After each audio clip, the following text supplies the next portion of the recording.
welcome. We're at AI Infra. Zombies are in the house with Nawaz at Aurum. So thank you so much for joining us here. Thank you. Thank you. Great. So you have an awesome background in the data infrastructure space and now in the investment world. Right. Help us understand a little bit about your journey and then maybe also the evolution of data centers. Absolutely. Hello, everyone. I started off my career as a digital infrastructure technology firm, basically working in companies like Cisco and Brocade and Alcatel, where we were building data center platforms, software stack. And then as part of Equinix, I was operating those platforms, working for the customers, making sure that they get a better customer experience. They have all the value added services and operating and managing them. And now I'm into an investment firm which is focusing on as a private equity. It's called Aurum Equity Partners, which is investing in building the next generation AI factories, which is the new buzzword. So, and it's more of ESG focused. And at the same time, ours is the first fund in the world which is tokenizing the data center asset class. Wow. As an asset class. As an asset class. So that's pretty fascinating. Yeah. I feel like your team is like very well positioned, given especially the recent policy changes and wanting to, the government's bringing everything on back to the U.S. Yeah. Is that having a positive effect for you guys? It is a mixed bag, basically, mainly because you have to recalibrate yourself how the investment is going in, because these are huge investments. For example, I was just talking in the forum as well. 100 megawatt data center, you're talking about just on the infrastructure side, $1 billion investment, which is going to go in. And it doesn't happen overnight either. And doesn't happen overnight. Now, with all the regulatory and all the tariffs and everything, it opens up a completely different spectrum for the investors, for them to look at the diversified portfolio, both within the country as well as outside. That way, the maximum return is for the investors. And at the same time, earlier, the data center used to be in tier one cities like New York City, Silicon Valley. Now, the space is opening up for tier two and tier three, which expands the whole horizon, because power is the main source for some of these investments to go in tier three cities where there is a natural gas or hydropower or all other kind of source, which was not there before. Like 5 years back, people were not building data centers in those regions. Sure. Now they want to not just about the land, but also getting the green power is becoming very critical. So that opens up a completely different spectrum for every country. Yeah. So Nawaz, is it because historically you wanted to have the data center fairly close to the cities, the tier one cities, because it takes a lot of work and money to get it from point A to point B, and now that's easier to do, or what's with the change? Yeah, very good question. Earlier, before the cloud happened, most of the customers were enterprises, and they were comfortable where they have access to both connectivity and power was not a big requirement. The rack capacity was 5 to 10 kilowatts, and they want to make sure the operations team is very close to that, right? And they were available, in urban cities or tier one cities. Sure. Now, they need, with the cloud adoption, most of the hyperscalers have identified regions where they can expand. And they want to have a cheap land, and as well as, again, power was not the criteria for them. For them at that time, it was cheaper land. Yeah. And basically, they used to have connectivity, dark fibers available over there, and they just go and land there. Now, it's a third evolution of data centers. Here, it's not just about land. Land is not a criteria. It's about the power is the criteria. And power is not available in most of the major tier one cities. Sure. And there's a huge crunch. Now the tier three cities are opening up and the regulatory bodies are opening up. And now there is an alliance between the utility providers, the customers, and the investors. They're all coming together to see where they can have a cheaper power, greener power, and room for expansion with connectivity and all those attributes which are required for a data center. Well, thank God they're working together, because it's a monumental task. That combined with the fact that there's practically insatiable demand, it's a really good space to be. Are you familiar with Thorium by chance? Thorium. It's an element. I just found out about this. Okay. It's being seen as a cheap replacement for plutonium. Okay. So like traditionally, you've got these nuclear reactors, Right. and plutonium's it's not cheap.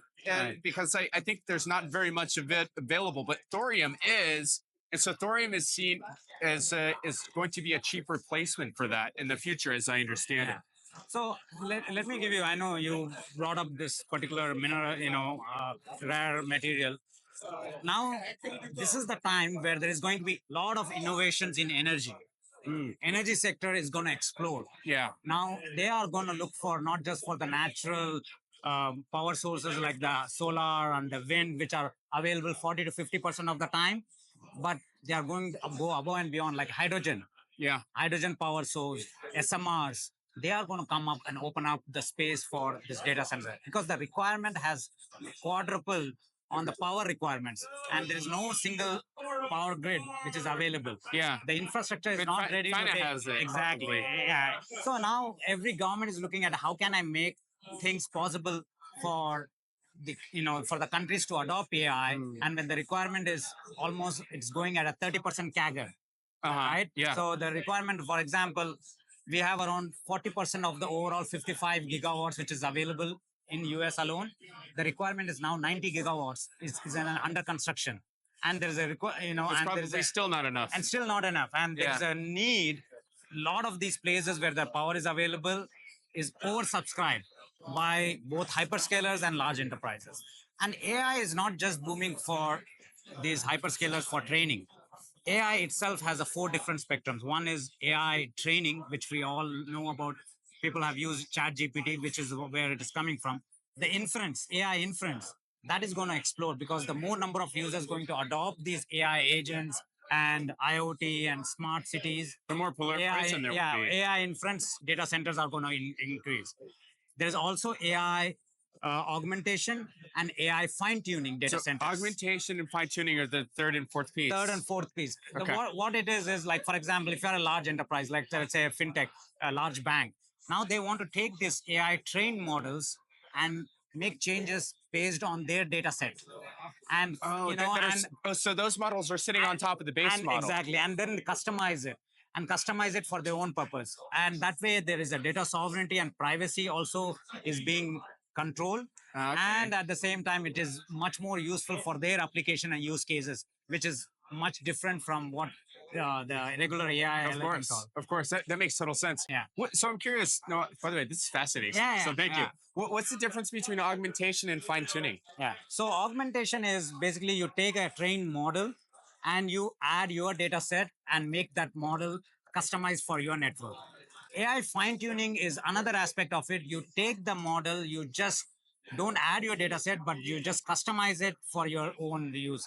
Let's say, for example, it can be LLM available and you want to use it for the same kind of application, but it is just you have to fine tune those models in order to use it for your same kind of vertical. You're not customizing completely for industrial or healthcare or manufacturing. So it sounds like augmentation is probably more powerful than more powerful, and the agentic AIs which people are talking about, these are going to explode, and people are going to just adopt a lot more.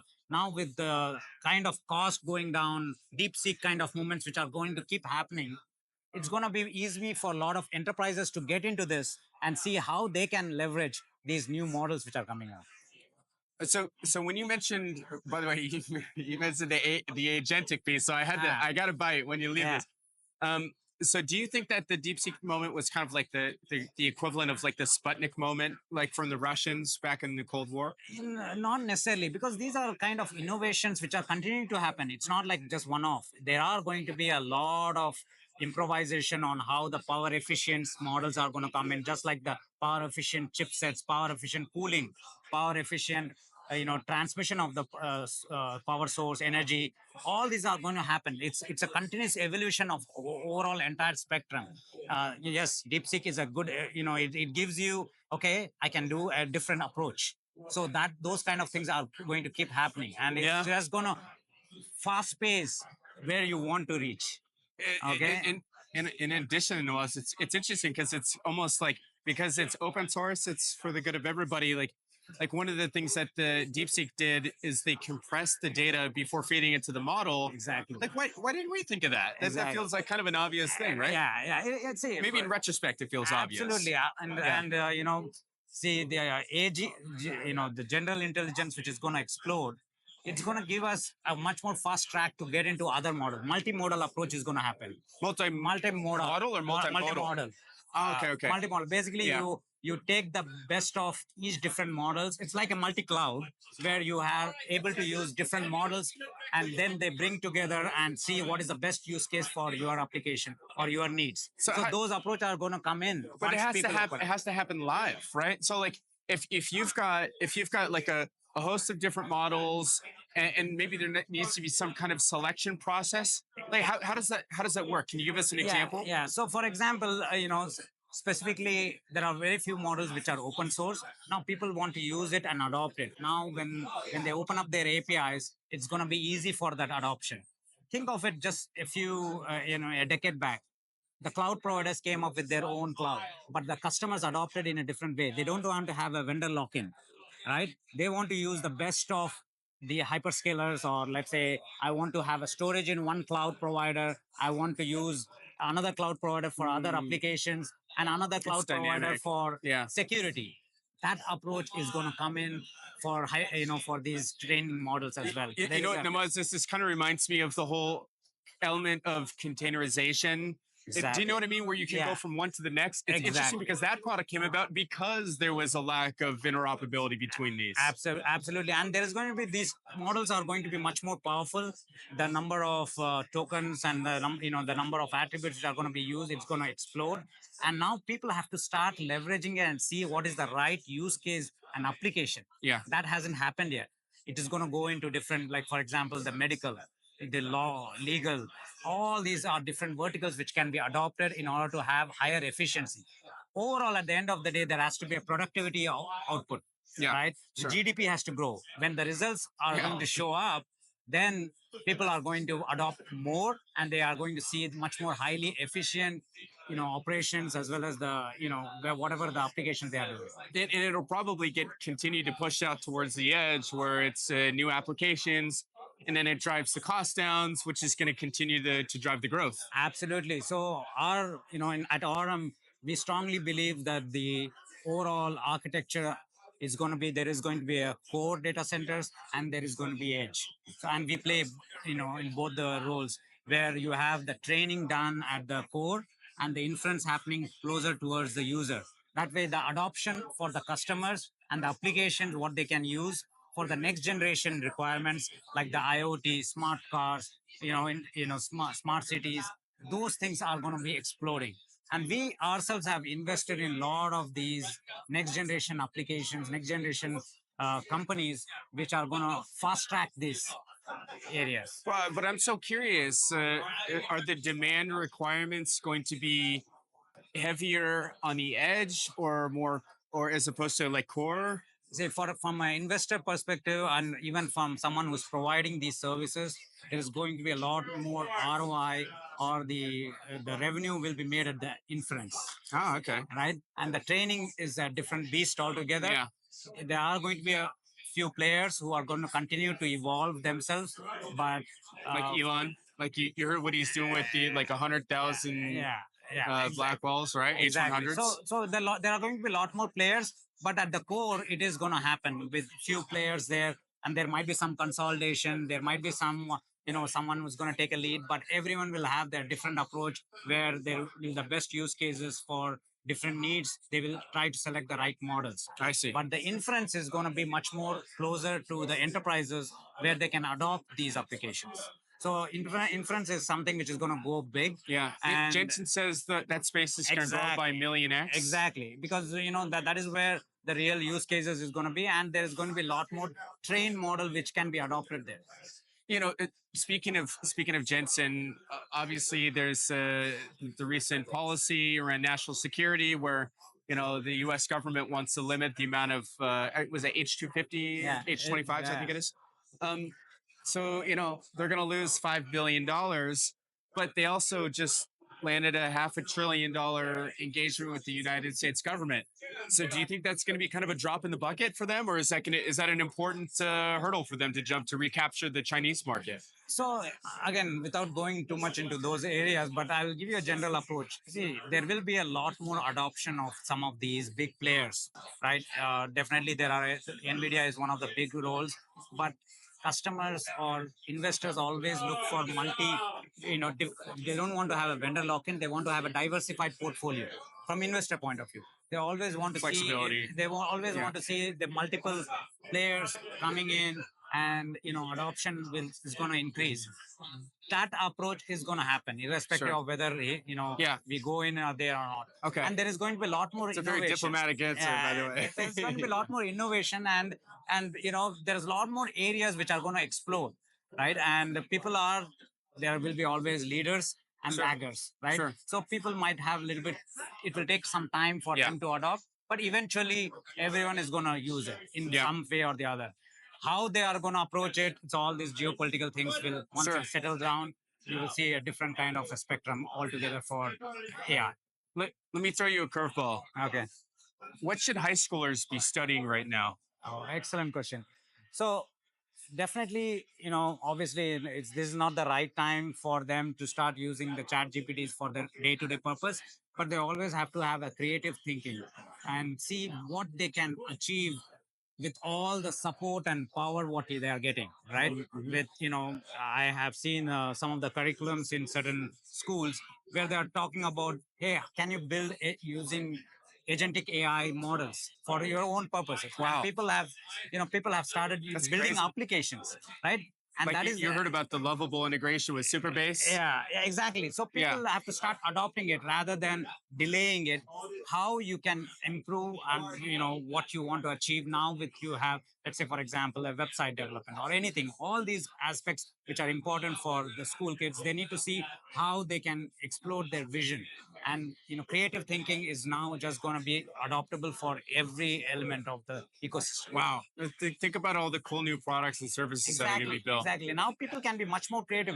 The kids can be more creative. Now they have a lot more power with them in order to achieve some of these, which was not there before. It was like a very rare thing. Only the coders and the developers. Now you have a coding agent. Yeah. Right. You don't need to wait for someone to go and build something what you are thinking about. If you have some idea, now it's an opportunity for you to try to build it. Yeah. So those things are going to be possible for them. So they have to, It's gonna be a brave new world. Pretty exciting stuff. Absolutely. Nawaz, thank you so much for joining. Thank you. Maybe if you could share the spelling of your name for folks so they can connect with you on Absolutely. LinkedIn, and then maybe also a website that the zombies can go check out too. Yeah. My name is Syed Nawaz, SYED NAWAZ. Our website is www.aurum, AURUM.pe.